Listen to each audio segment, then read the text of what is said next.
Facebook has recently started reminding me of what it hopes are good memories from the past.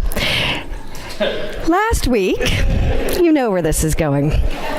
Last week, a picture taken about 5 years ago came across my Facebook feed. Newlyweds, it said. Adrian and I were 4 months into our marriage, and I remember that picture. But the memories associated with it aren't that great. I mean, it was taken the week that my 10-month-old dog Sheldon had decided he was part goat and therefore totally capable of swallowing and digesting half a tennis ball. And it turns out, to be fair, he was capable of swallowing it, but the digestion part proved much harder. At 9 p.m. on Tuesday, while we were rushing him to the emergency vet, our sadder and wiser dog decided to try to undo the damage that he'd caused by throwing up 3 times in our car. Sadly, the tennis ball was the only thing that stayed down. And 24 hours later, and a bill that I could barely look at without getting nauseous myself, on Wednesday night, the dog was back from the hospital, safe and sound, but my daughter Bailey and I were not. We were guests at the hospital for sick people because that's where they look after children who collide at center ice and mildly bruise their brain. 48 hours later, and 2 days of missed school, Bailey and dog were both thankfully on the mend. And as you can imagine, Adrian and I spent Thursday night in an uncomfortable state of anxiety, wondering which one of us was going to be the next medical emergency. We were exhausted. From 2 very late nights, the chores were piling up and nobody had found time to grocery shop. And we sat exhausted on the sofa staring at the mountain of laundry that needed to be folded. And I looked over at him and I said, "Remember on our wedding weekend where we sat in front of the fireplace, cuddling and dreaming about what marriage might look like?" And I just wonder if the disciples ever turned to Jesus after long, long days of healing and exorcisms and verbal sparring with the Pharisees, and if they ever said to him, "You remember that first wedding? 3 days after you recruited us, the one where you showed us who you were by doing that really cool thing with the wine?" Well, to be honest, Jesus, I mean, we kind of thought our ministry would maybe involve more of that sort of thing and, well, less of the touching lepers and hanging out with the homeless and getting into trouble with the authorities and that stuff. But there is a difference, isn't there, between a wedding and a marriage, between a community celebration and a ministry. Jesus and the disciples left the celebration in Cana and began a 3-year journey of justice making, of healing and relationship building. The first act after the wedding celebration was to drive the moneylenders out of the temple and make it a sacred place once more. And Jesus followed that up with healing people like Nicodemus and the woman at the well through relationships of care.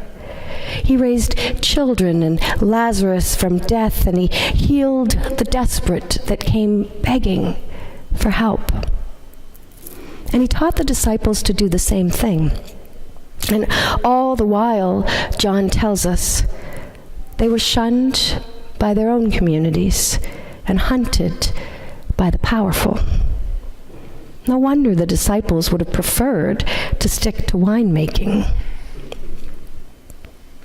And when you think about all the miracles or signs of God's kingdom, as John calls them, that Jesus performs, the one that stands out as being different from all the others was the water turning into wine.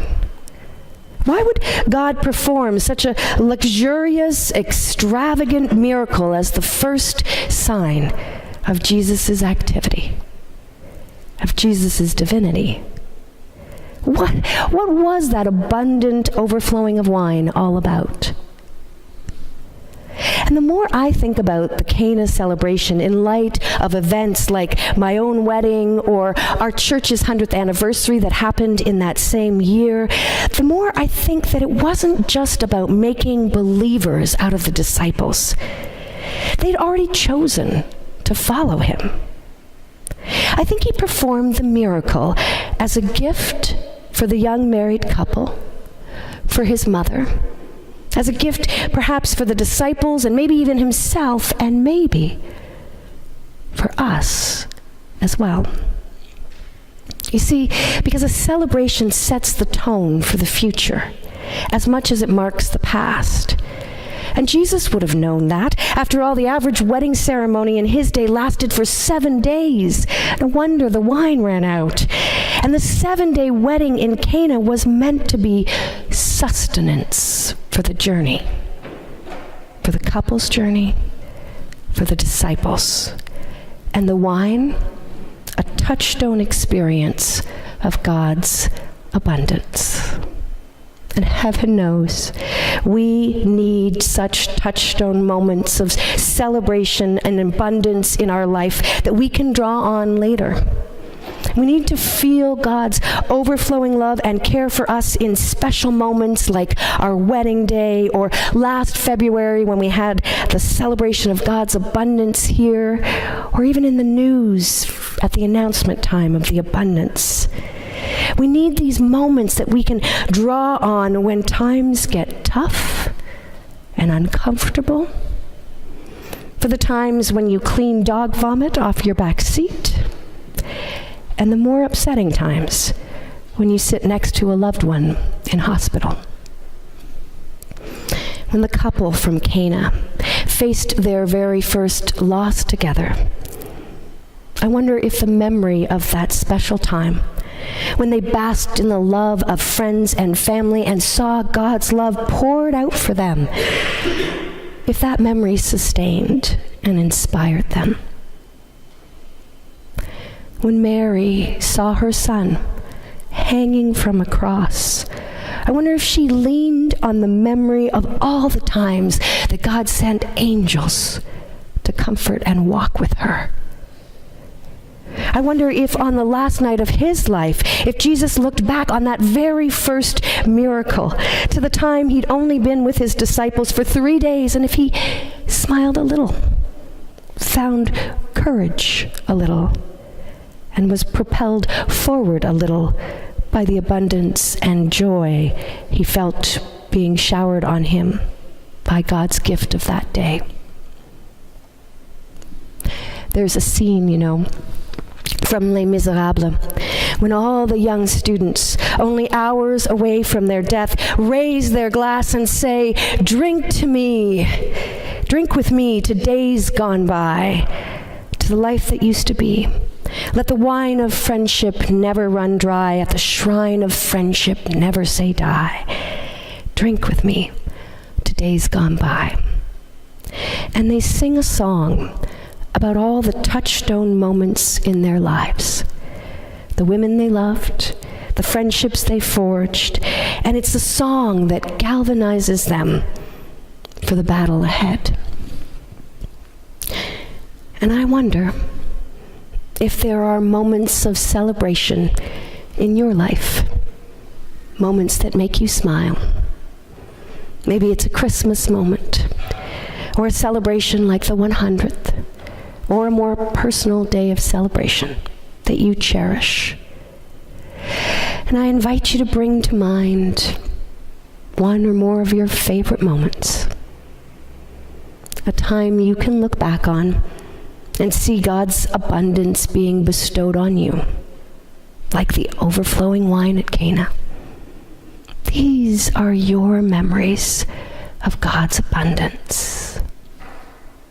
You can touch those memories anytime and feel the power to help sustain you in whatever challenges you face today.